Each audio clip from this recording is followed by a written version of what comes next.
샬롬 삼국지 7권 5번째. 약탈이 보편화되었던 당시의 백성들에게는 고맙기 짝이 없는 일이었다. 이에 백성들은 늙고 젊고를 가리지 않고 길가로 나와 유비의 군사들이 지나가는 것을 구경하며 향을 사르고 절을 올리기까지 했다. 유비 또한 갖은 좋은 말로 백성을 걱정하고 위로했다.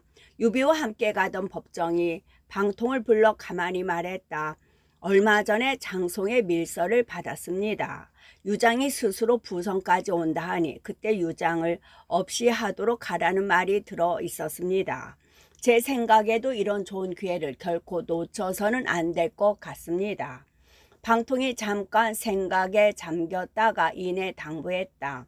잠시만 그 일을 아무에게나 말하지 마시오. 우리 주공과 유장이 만난 뒤에 형편을 보아가며 일을 꾀하도록 하겠소. 미리 말했다가 밖으로 새 나가기라도 하면 도중에 무슨 변이 나게 될 것이오. 법정도 그 말이 옳다 여겨 그 뒤로는 아무에게도 장송의 밀서에 대해 얘기하지 않았다. 부성은 성도에서 360리나 떨어진 곳이었다. 유장이 먼저 부성에 와 있다가 유비가 이르렀단 말을 듣고 사람을 보내 맞아들이게 했다. 유비는 군사들 모두 부강 위쪽에 머물러 있게 하고 성 안으로 들어가 유장을 만났다. 같은 종친인데다 유비가 여러 해 손이라 유장은 형을 대하는 예로 유비를 맞아들였다. 유비 또한 오래 떨어져 있던 친아후 대하듯 유장을 대하니 유장은 더욱 유비가 가깝고 미덥게 느껴졌다. 눈물까지 흘리며 자신의 어려움을 하소연한 뒤 잔치를 열어 유비를 대접했다. 잔치가 끝나고 자신의 거처로 돌아온 유장이 여럿을 보고 말했다. 생각할수록 황권과 왕르 같은 무리가 우습구나.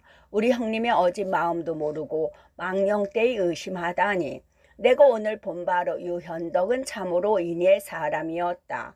그가 바깥에서 와 도와주게 되었으니 조조와 장로 따위를 걱정할 게 무엇 있겠는가. 모두가 장송의 덕이다.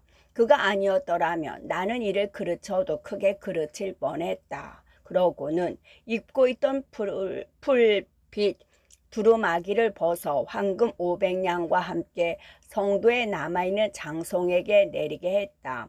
상과 벌이 완전히 뒤집힌 꼴이었다. 주공께서는 아직 너무 기뻐하지 마십시오. 유비는 부드러운 가운데도 줏대가 있는 사람이라 그 마음속을 헤아리기가 어렵습니다. 마땅히 그가 딴 뜻을 품었을 때에 대한 방비가 있어야 합니다. 곁에 있던 유계, 냉포, 장임, 등연 등의 문관들이 유장의 지나친 방심을 깨우쳐 주었다. 유장은 그런 문관들마저 비웃듯 말했다. 그대들은 모두 걱정이 지나치다. 우리 형님께서 어찌 두 마음을 품으셨겠는가. 완전히 유비에게 홀려버린 사람 같았다. 더 말해보았자 소용없을 것임을 안 관원들은 모두 단식하며 유장 앞에서 물러났다. 한편 그날 유비의 진중에서도 그와 비슷한 일이 있었다. 유비가 성 안으로 들어오자 방통이 들어와 물었다. 주공께서는 오늘 잔치 자리에서 유장의 움직임을 어떻게 보셨습니까? 계옥은 참으로 성실한 사람 같았소. 유비가 느낀 대로 대답했다. 방통이 문득 정색을 하고 다가앉으며 말했다. 유장이 비록 착하다 해도 그가 거느린 유계, 장임 등은 모두 얼굴에 불평하는 빛이 있었습니다. 이곳에서의 규등을 함부로 장담하기 어렵습니다. 제게 힘 안 들이고 서천을 얻을 계책이 있는데 어떻습니까? 한번 써보시겠습니까? 그게 무엇이오? 내일 주공께서 잔치를 열고 유장을 부르도록 하십시오. 벽에 걸린 휘장 뒤에 칼과 도끼를 든 군사 100명을 숨겨두었다가 주공께서 술잔을 던지는 걸 군으로 그를 죽여버리는 것입니다. 그런 다음 한다름에 성도를 지쳐 들어가면 칼을 칼집에서 뽑고 화살을 시위에 얹는 수고로움 없이도 앉아서 서천을 평정할 수 있을 것입니다. 방통이 그렇게 말하자 문득 유비가 고개를 저으며 마다하는 뜻을 나타냈다. 개옥은 나와 같은 종친이오. 성심으로 나를 대접한 사람이 왜다. 거기다가 나는 이제 막 족당에 들어와 은혜를 베풀고 믿음을 거둘 겨를이 없었소. 그런데 이제 내가 그런 짓을 한다면 위로는 하늘이 용납하지 않을 것이며 아래로는 백성들의 원성을 살 것이 왜다. 공의 이번 계책은 비록 패도를 쫓는 일이라도 차마 따르기 어려운 것이요. 그저 마다하는 정도가 아니라 은근한 꾸짖음까지 섞인 듯한 말투였다. 타고난 너그러움과 어짐이 그렇게까지 해가며 실리를 좇을 수는 없다고 뻗댄 것임에 틀림없었다. 그제서야 방통도 문득 부끄러움이 있는지 한풀 꺾인 목소리로 발뺌을 했다. 이 계책은 제가 꾸민 게 아닙니다. 법정이 장송의 글을 받았는데 거기에 때를 늦추지 말라고 쓰여 있었습니다. 유장은 이르든 늦든 마땅히 도모해야 할 사람이라 이번 계책이 나온 것입니다. 그때 밖에서 듣고 있던 법정이 안으로 들어오며 유비에게 말했다. 저희들은 이번 일을 스스로를 위해 꾸미지는 않았습니다. 이미 유장의 운수는 다했으니 천명을 따르는 것일 뿐입니다. 그래도 유비의 목소리는 조금도 흔들림이 없었다. 유개옥은 나와 같은 종친이요. 어찌 차마 그를 죽이고 그 땅을 빼앗을 수 있겠소? 아닙니다. 이번만은 명공께서 틀리셨습니다. 만약 그렇게 하지 않으시면 장로가 엄히 죽인 원수인 촉을 쳐서 빼앗고 말 것입니다. 명공께서는 이미 대군을 이끌고 먼 길을 지나 이곳에 이르셨으니 이대로 밀고 나아가 공을 이루도록 하십시오. 여기서 물러서시면 해로움이 있을지언정 이로움은 아무것도 없을 것입니다. 만일 쓸데없는 망설임과 의심으로 날짜를 끌다 가는 일이 밖으로 새나갈 걱정이 있습니다. 그리 되면 거꾸로 유장 쪽에서 모든 걸 알고 명공을 해치려 들 것이니 그때는 어찌하겠습니까? 지금은 하늘과 사람이 아울러 명공께 이 땅을 돌리려 하는 때입니다. 유장이 전혀 짐작하지 못하고 있을 때 이를 해치워 빨리 기업을 세워두시는 편이 실로 가장 나은 계책이 될 것입니다. 법정이 다시 한번 간곡히 권했다. 그런 법정을 거들어 방통도 2번, 3번 권했으나 유비는 끝내 그들의 말을 듣지 않았다. 애가 타는 것은 방통과 법정도 유장의 사람들 못지않았다. 다음 날이 되었다. 유비는 유장을 불러들여 죽이기는커녕 그날 다시 성 안으로 들어가 유장이 베풀어준 잔치 자리에 앉았다. 한번 만나본 뒤여서인지 두 사람은 전날보다 훨씬 스스럼 없이 마음을 터놓고 서로의 어려움을 이야기하며 정을 두터이 했다. 남이 보기에는 정말로 피를 나눈 형제처럼 정다웠다. 일이 그렇게 되니 답답한 것은 방통과 법정이었다. 어지간히 술이 들었다 싶자 슬그머니 자리를 빠져나가 머리를 맞대고 의논했다. 일이 이렇게 되었으니 하는 수가 없구려. 먼저 손을 쓰고 나중에 주공께 까닭을 말씀드리는 게 옳겠소. 대강 그렇게 뜻을 맞춘 다음 방통이 위원을 불러 가만히 영을 내렸다. 장군은 당에 올라 칼춤을 추다가 틈을 보아 한 칼에 유장을 죽여버리시오. 뒷일은 우리가 맡겠소. 위원이 그만한 소리를 못 알아들을 사람이 아니었다. 곧 칼을 빼들고 유비와 유장 앞에 나아가 말했다. 잔치에 즐길 만한 것이 없어 자리가 너무 밋밋한 듯합니다. 제가 칼춤을 추어 흥을 돋궈 보겠습니다. 잔치 자리에 있을 수도 있는 일이라 유비가 별 생각 없이 허락하고 유장은 덩달아 재촉까지 했다. 그걸 본 방통은 됐다 싶어 데리고 간 무사들을 재빨리 당 아래로 모았다. 위원이 유장을 죽인 뒤에 혼란에 대비하기 위해서였다. 하지만 유장의 사람들이라고 눈뜬 장님만 모인 것은 아니었다. 위원이 잔치상 앞에서 칼춤을 추는 데다 당 아래로 유비의 무사들이 칼자루를 잡고 당 위만 쳐다보고 있자 일이 심상치 않다 여겼다. 칼춤이란 원래 상대가 있어야 합니다. 서툴지만 제가 위 장군의 상대가 되어 함께 칼춤을 추어 보겠습니다. 유장의 종사 장님이 칼을 들고 나서며 말했다. 아무것도 모르는 유비와 유장은 그 또한 의심 없이 허락했다. 하지만 위원으로서는 장임이 거추장스럽기 짝이 없었다. 때를 보아 유장에게 손을 쓰려 하면 어느새 장님이 칼을 들고 그 앞을 막아서는 것이었다. 아무래도 혼자서는 일이 어렵다고 여긴 유연이 유봉을 보고 눈짓을 했다. 유연의 눈짓을 얼른 알아챈 유봉이 다시 칼을 빼들고 당 위로 올라갔다. 그걸 본 유장 쪽에서도 가만히 있지 않았다. 냉포, 유괴, 등연 세 사람이 일체의 칼을 빼들고 나와 정했다. 저희들도 군무로 이 자리에 흥겸을 보태볼까 합니다. 그제서야 유비도 비로소 눈앞에서 벌어지고 있는 칼춤의 참뜻을 짐작했다. 좌우에 차고 있던 칼을 빼들고 자리에서 벌떡 일어나 소리쳤다. 우리 형제가 서로 만나 흠뻑 취하고자 하는데 의심하고 꺼릴 게 무엇이 있단 말이냐. 더군다나 여기는 홍문의 잔치가 아닌데 항우가 유방을 청해 잔치를 벌였던 곳, 그곳에서 범증은 유방을 죽이고자 방금 방통한 것과 같은 일을 꾸몄었다. 칼춤은 도대체 무슨 놈의 칼춤이란 말이냐. 모두 칼을 놓아라. 칼을 놓지 않는 자는 세운 채로 목을 베리라. 유비의 그가 같은 호통 소리를 듣고서야 겨우 눈치를 챈 유장도 또한 장수들을 꾸짖었다. 형제가 서로 모여 즐기는데 칼은 무슨 놈의 칼이냐. 모두 칼집을 풀어놓아라. 그런 다음 곁에 있던 사람들을 시켜 장수들이 풀어놓은 칼을 모두 거두어 나가게 했다. 유비와 유장의 연이은 꾸짖음에 유연과 유병은 물론 유장의 장수들도 머쓱해했다.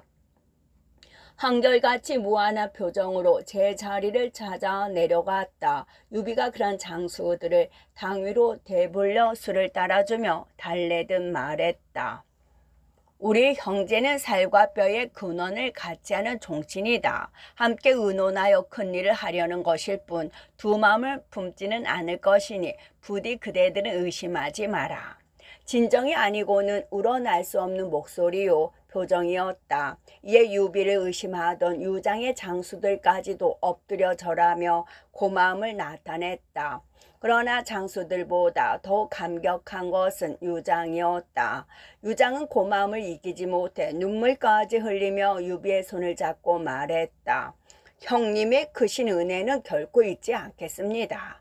이어 다시 이어진 술자리에서 전보다 더 가까워진 두 사람은 유쾌하게 술잔을 나누다가 해가 뉘역거릴 때야 헤어졌다. 공들은 어찌하여 유비를 불의의 구렁텅이에 빠뜨리려 하시오. 앞으로는 두 번 다시 이런 일이 있어서는 아니 될 것이오. 잔치가 끝난 뒤 자신의 진채로 돌아온 유비가 정색을 하고 나무랐다. 그러나 방통에게 애석한 것은 유비가 나서는 바람에 계책이 어그러진 일뿐이었다. 그 때문에 앞으로 얼마나 많은 장졸들의 목숨과 물자가 허비될까를 생각할수록 답답한데 유비가 나무라기까지 하니 절로 한숨이 나왔다. 한편 유비와 헤어져 자신의 진채로 돌아간 유장도 그 시각 수하들과 낮에 일을 이야기하고 있었다. 먼저 유계가 나와 말했다. 주공께서도 오늘 낮에 보시지 않았습니까? 위원 등이 한 짓은 아무래도 예사롭지 않았습니다. 차라리 어서 돌아가 뒷날에 걱정거리를 만들지 않는 편이 낫겠습니다. 그러나 유비의 좋은 면만 보고 있는 유장의 귀에 그 말이 들어갈 리 없었다. 우리 형님을 다른 사람과 견주어서는 안 된다. 결코 그대들이 결정하는 그런 일을 할 뿐이 아니다. 유장이 그렇게 잘라 말하자 다른 장수들이 모두 유계를 편들어 말했다. 설령 유비에게는 그런 마음이 없다 해도 그의 아랫사람들은 그렇지 않습니다. 유비를 부추겨 우리 서천을 빼앗고 그 밑에서 부귀를 누리려 드는 것이 분명합니다. 그래도 마찬가지였다. 그대들은 까닭없이 우리 형제의 정을 떼어놓으려 하는구나. 그 한마디와 함께 다시는 그들의 말을 귀담아 들으려 하지 않았다. 오히려 그날부터 더욱 유비와 가까이 지내며 그의 마음을 사기에만 바빴다. 그러던 어느 날이었다. 갑자기 유장에게 급한 전갈이 왔다. 장로가 군마를 일으켜 가맹관으로 쳐들어오고 있습니다. 놀란 유장은 그 사람을 유비에게 보내 불러들인 뒤 정했다. 장로가 드디어 움직이기 시작했다고 합니다. 수고스럽겠지만 형님께서 가셔서 막아 주십시오. 알았네. 유비가 기꺼이 승낙하고 그날로 자기가 이끌고 온 장졸들과 더불어 가맹관으로 향했다. 유비가 떠나자 유장의 장수들이 다시 들고 일어나 유장에게 권했다. 각처의 장수들에게 영을 내려 맡고 있는 관해를 굳게 지키도록 하십시오. 아무래도 유비는 믿을 수가 없으니 반드시 방비가 있어야 합니다. 유장도 그래도 처음에는 듣지 않았으나 워낙 여러 사람이 거듭 권하니 끝내 유비에 대한 믿음을 지켜내지 못했다. 백수의 도독으로 있는 양회와 고패 두 장수에게 군사를 주어 유비가 촉을 치려면 반드시 지나야 할 부수관을 지키게 하고 자신은 성도로 돌아갔다. 한편 가맹관으로 떠난 유비는 장로보다 먼저 그곳에 이르렀다. 싸움이 없으면 느슨해지기 쉬운 것이 군율이었으나 유비는 달랐다. 군사를 엄하게 단속하여 민폐를 끼침이 없게 하고 오히려 기회 있을 때마다 널리 은혜를 베푸니 그곳의 민심이 곧 유비에게로 쏠렸다. 장강엔 다시 거센 물결이 일고 유비가 서천으로 들어가 가맹관에 자리 잡고 있다는 소식은 오래전에 손권의 귀에도 들어갔다. 놀란 손권은 곧 문무 관원들을 모아놓고 앞일을 물었다. 공이 일어나 말했다. 유비가 군사를 나누어 멀고 험한 길을 떠났으니 돌아오기 또한 쉽지 않을 것입니다. 주공께서는 먼저 군사 한 갈래를 서천으로 드는 길목으로 보내 그가 돌아오는 길을 끊어버리신 뒤 동호의 군사를 모두 일으켜 형주와 양양으로 밀고 들어가도록 하십시오. 이는 실로 그 땅을 되찾을 둘도 없는 기회이니 결코 헛되이 잊으셔서는 아니 됩니다. 그거 참 좋은 계책이요. 손권도 속으로 그런 생각을 아니 해본 것은 아니었지만 고흥에게서 들으니 더욱 그럴듯했다. 이에 고흥을 축혀주고 다시 군사를 내 의논을 하고 있는데 문득 병풍 뒤에서 한 사람이 크게 소리쳐 꾸짖으며 나왔다. 아니 된다. 누가 이따위 계책을 냈느냐. 그 자를 목패도록 하라. 그 자는 내 딸의 목숨을 해치려는 자다. 그 소리에 놀라 모두 바라보니 그 사람은 바로 오국대 부인이었다. 나는 평생에 딸 하나를 얻어 유비에게 시집 보냈다. 그런데 이제 너희들이 유비를 상대로 군사를 움직이면 내 딸의 목숨은 어찌 되란 말이냐.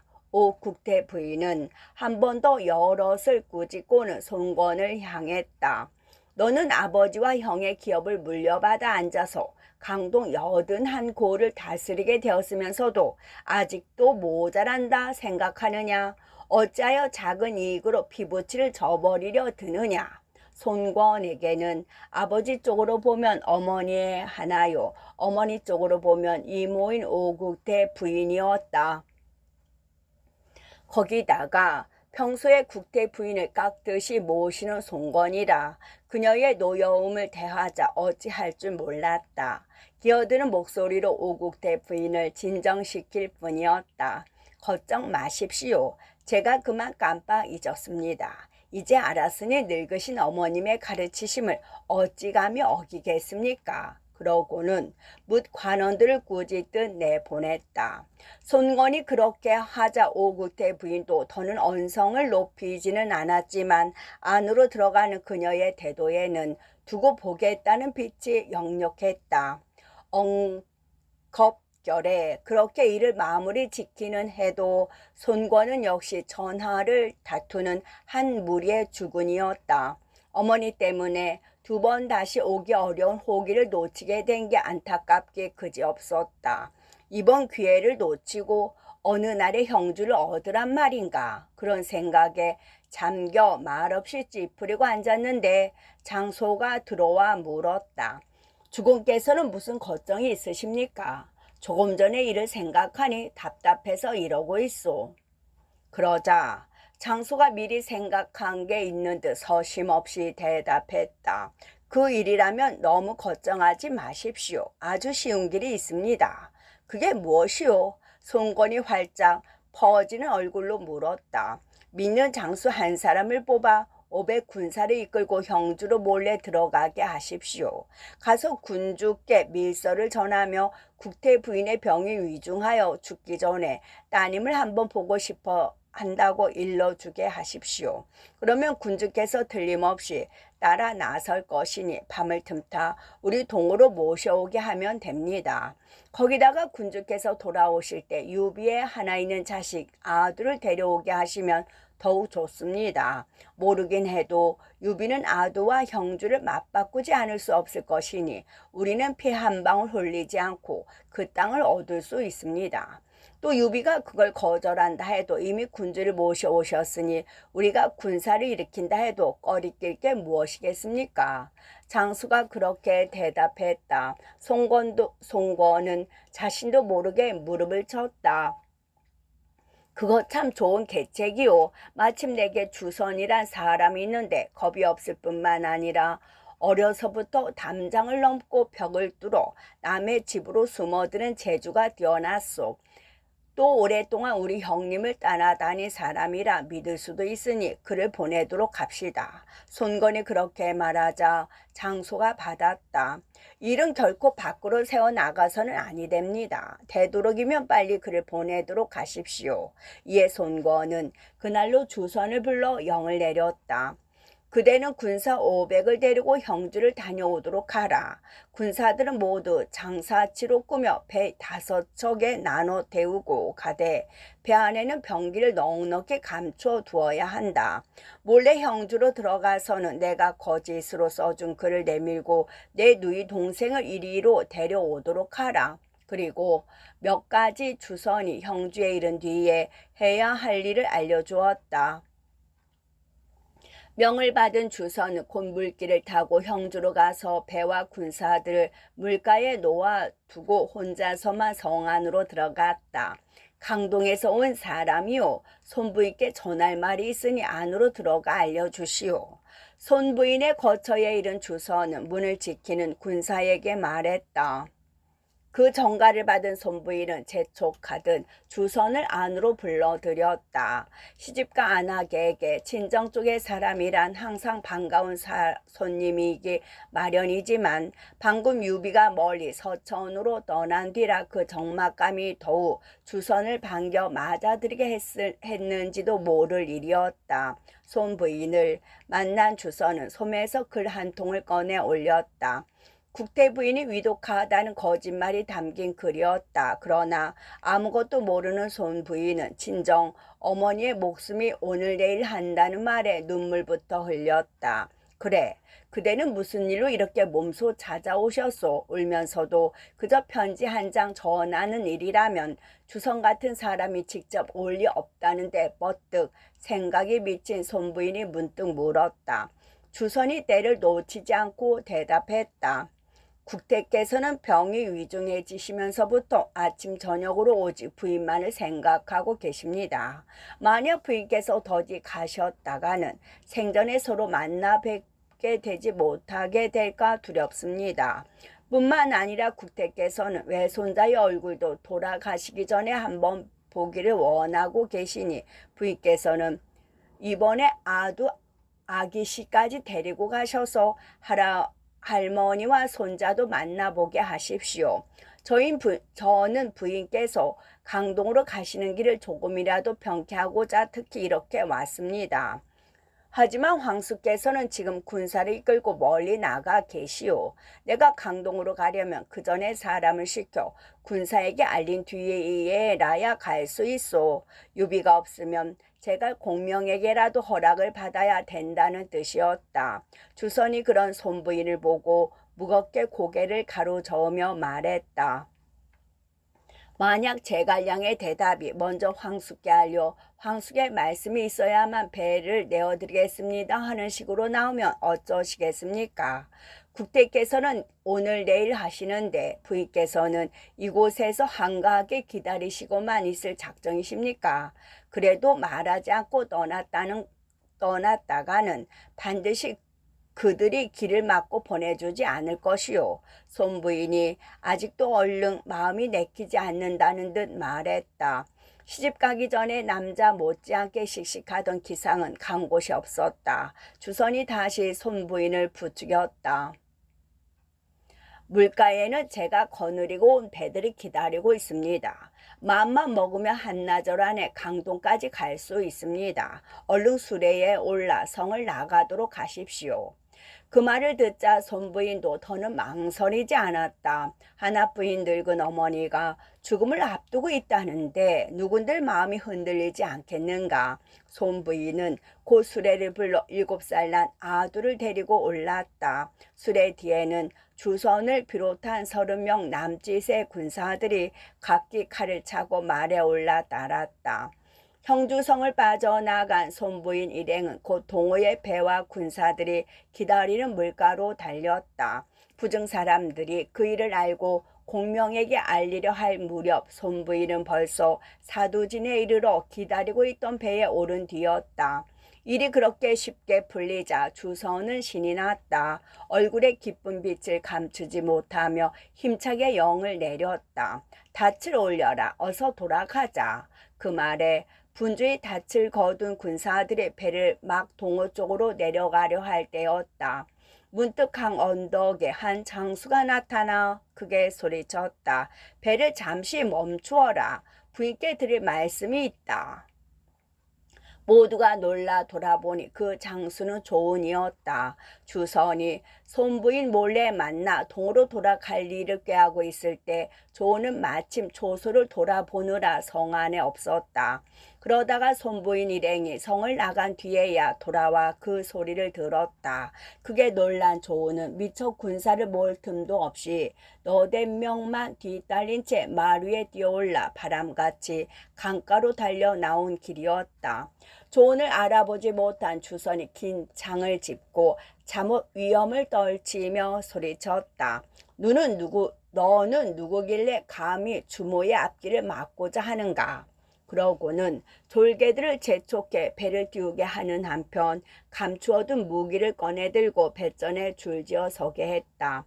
바람은 알맞고 물살은 발라 동호의 배들은 거침없이 강남을 바라고 흘러내려갔다.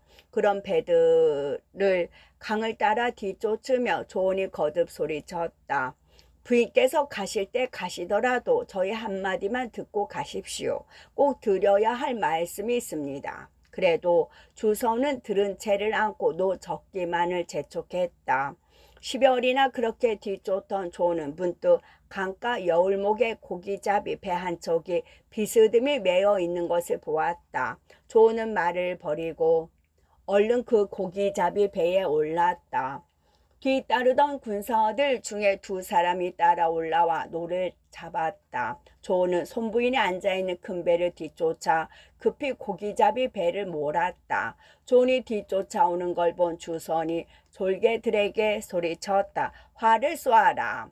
곧 화살이 까맣게 존이 탄 고기잡이 배를 뒤덮었다. 그러나 존이 배전에 서서 장대로 쳐내니 화살은 모두 배 밖으로 튀겨나가 물 위에 떨어졌다.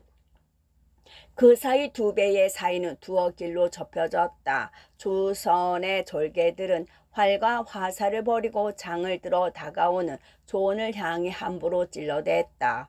조은이 문득 장을 버리고 허리에 찼던 청홍검을 빼들었다. 일찍이 조조가 자랑하던 천하의 명검으로 당양 장판의 싸움에서 조은의 손에 들어온 물건이었다.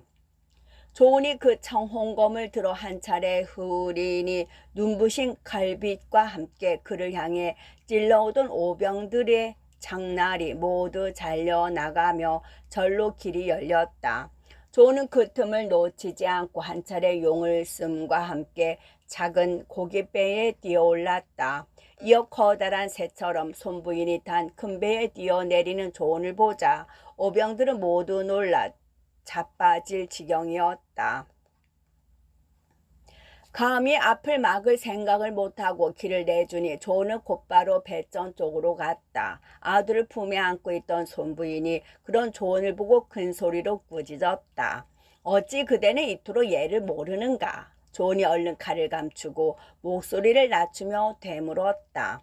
주목께서는 어디로 가십니까? 어찌하여 군사께는 알리지 않으셨습니까? 어머님께서 병환이나 위독하다시기에 친정으로 다니러 가는 길이요. 하도 급해 군사께는 알릴 겨를이 없었소. 손부인이 위험을 잃지 않으려고 애쓰며 대꾸했다. 조은이 지지 않고 부드러운 가운데도 따지는 듯한 말투로 물었다. 문병을 가신다면 무슨 까닭으로 작은 주인을 데리고 가십니까? 아들은 내 아들이요. 형주에 두고 가면 돌봐줄 사람이 없기에 데려가는 것이요. 아니 되십니다. 우리 주공께서는 일생에 자식으로 작은 주인 단 한 분만을 두셨을 뿐입니다. 그 까닭에 저는 당양의 장판파에서 조조의 100만 대군 사이를 오가며 작은 주인을 구해냈던 것입니다. 그런데 이제 부인께서 남의 땅으로 데려가시겠다니 어찌 이치에 맞는 일이겠습니까? 둘러댄 손부인의 말에 조은의 목소리가 문득 높아졌다. 성정이 거센 손부인도 가만히 있지 않았다. 문득 성난 얼굴로 조은을 소리쳐 꾸짖었다. 그대는 한낱 장하의 무부에 지나지 않거늘 어찌 감히 주인의 집안일까지 참견하려 드느냐. 그래도 조은은 물러서려 하지 않았다. 자질구레한 시비 가리기는 피하고 제 할 말만 했다. 부인께서 가시는 것은 말리지 않겠습니다. 다만 작은 주인만은 남겨두고 가십시오. 손부인이 한층 기색을 엄하게 그런 조은을 꾸짖었다. 너는 함부로 길을 막고 내 배 위에 뛰어올랐으니 모반할 뜻이라도 있다는 것이냐. 하지만 조은은 완강하기가 사납 같았다. 만약 작은 주인을 넘겨주시지 않는다면 저는 비록 10,000번 죽는 한이 있더라도 결코 부인을 보내드릴 수 없습니다. 손부인도 말로는 조은을 더 어찌해 볼 수 없음을 알았다. 그러나 워낙 대가 센 여자라 순순히 아들을 내놓으려 들지 않았다. 무엇을 하느냐? 어서 앞을 막아 아기씨를 보호하지 못하겠느냐? 손부인이 문득 곁에 있던 계집종들에게 소리쳤다. 무예를 익혔을 뿐만 아니라 항시 창칼을 들고 있는 그녀들로 하여금 조언을 맡게 할 심산이었다. 손부인의 매서운 영에 계집종들이 우르르 뛰어나와 손부인과 아들을 둘러쌌으나 될 일이 아니었다. 조언이 기다렸다는 듯 몸을 날려 계집종들을 해치고 손부인의 품으로부터 아들을 빼앗았다. 마치 자루에서 과일 집어내듯 거침없는 몸놀림이었다. 하지만 그 다음이 문제였다. 아들을 빼앗아 품은 것까지는 좋았으나 조는 곧 나아가지도 물러서지도 못할 지경에 빠지고 말았다. 강변으로 오르고 싶었으나 물 한가운데에 있는 배 위라 돕는 사람이 없이는 될 일이 아니었고 칼을 휘둘러 모두를 죽여버리고 싶었으나 억센 손부인이 길을 쓰고 달려들 것을 생각하니 그도 참아 못할 일이었다. 에이 못난 것들 어서 아들을 되찾아오지 못할까? 손부인이 성을 이기지 못해 발을 구르며 계집 종들을 몰아댔다. 계집 종들이 손부인의 성화에 못 이겨 병장기를 쥐고 머뭇머뭇 조은에게 달려들었으나 조은이 한 손으로는 아들을 품뜻 감싸 안고 한 손으로는 청홍검을 지켜들며 눈을 부라리니 아무도 덤벼들 생각을 못했다. 이때 주선은 배 뒷전에서 길을 잡고 있었다. 조은이 이러지도 저러지도 못하고 섰는 걸 보자 문득 한 가지 좋은 생각이 떠올랐다. 옳다.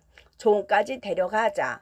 제놈이 아들을 품고는 강물에 뛰어내릴 수 없을 것이니 이대로 배를 강동으로 몰고 가면 그야말로 돌 하나에 새 2마리를 잡는 격이 아니겠는가. 그렇게 홀로 중얼거리며 배를 그대로 물살에 맡겨버렸다. 빠른 물살에 순풍까지 겹쳐 배는 거침없이 강동 쪽으로 흘러가기 시작했다. 배전에 아들을 품고 서 있는 조는 속이 탔다. 그러나 왼손바닥이 소리를 낼 수 없듯 아무도 도와주는 사람이 없으니 천하의 조자령도 어쩌는 수가 없었다. 다만 아들을 지키기만 하면 배와 함께 동으로 흘러갈 뿐이었다. 조은의 저지가 정이 위급해졌다 싶을 때였다. 호령 강 아래쪽 보구에서 여남은 적의 배가 가로로 한 줄 쭉 늘어서서 앞을 막았다. 깃발이 휘황하게 나부끼고 북소리가 요란하게 오래전부터 기다리고 있던 배들 같았다. 이번이야말로 동호의 계책에 빠지고 말았구나. 그 배들은 동호에서 보낸 배들로 본 조은이 속으로 그렇게 단식하고 있는데 문득 앞선 배의 배전에 긴 창을 낀 장수 하나가 나타나 소리쳤다. 형수님께서는 조카를 남겨두고 가십시오.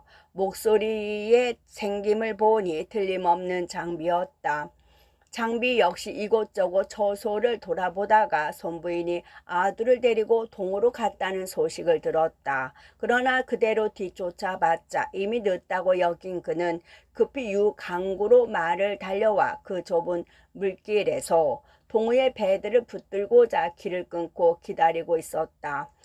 주서는 장비까지 칼을 빼들고 배에 오르는 걸 보자 마음이 급했다. 키고 머시고 다 팽겨쳐 둔 채 칼을 빼들고 달려 나왔다. 그러나 주서는 원래 장비의 적수가 못 되었다. 장비는 한 칼에 주선을 베어 죽인 뒤 그 목을 잘라 손부인 앞에 던지며 엄포를 놓았다.